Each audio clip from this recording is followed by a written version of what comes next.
Okay, nandito na naman si Kuya Berto. Yung sinasabi ko nga sa inyo, continue natin yung pagtimpla. Kanina yung mat natin yung tinimpla. Ngayon naman ang board na gloss. Ito dapat natin iperfecto yung pagtimpla dito.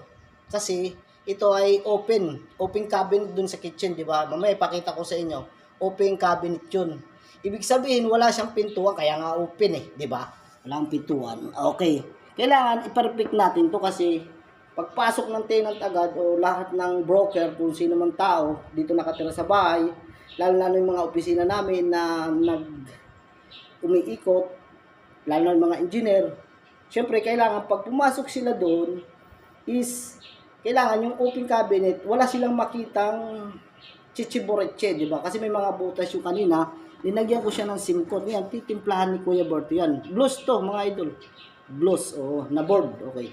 Madali lang pagtimpla dito, idol. Kasi to dilaw to na madilaw-dilaw. Nakikita nyo, madilaw-dilaw. Ayoko lang kung makita nyo. Pero makitab siya, di ba? Pero kailangan, ang gamitin natin dyan ay 715 nga, di ba? Okay, lagyan natin siya ng Rosena. Rosena. Patak-patak lang din, mga idol. Para hindi masobrahan. Para hindi ma-reject yung kinuha mo kong temperatura. Patak-patak lang to.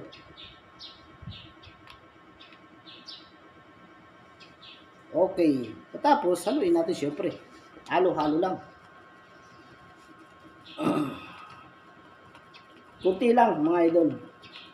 Huwag kayong magpasobra. Sa mga dyan, modular. Kagaya ko rin modular.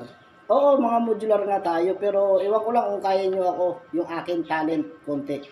Ako, modular ako. Marunong ako mag-retouch ng mga laminated. Kaya ko siyang gayahin ng panimpla. Ganun kalupit si Kuya Berto. Ganun kalupit yan.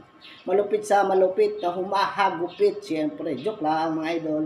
Siyempre, mga modular na yan ay pares-pares kami yan magagaling. Siyempre. Okay, na-shake na siya. Diba? Malapit na agad siya. Kunting patak lang ako. Isang katutak. Parang siya parang joy. Isang katutak, patak. Okay. Kailangan ma-perfect ko to kasi open cabinet nga to ulit.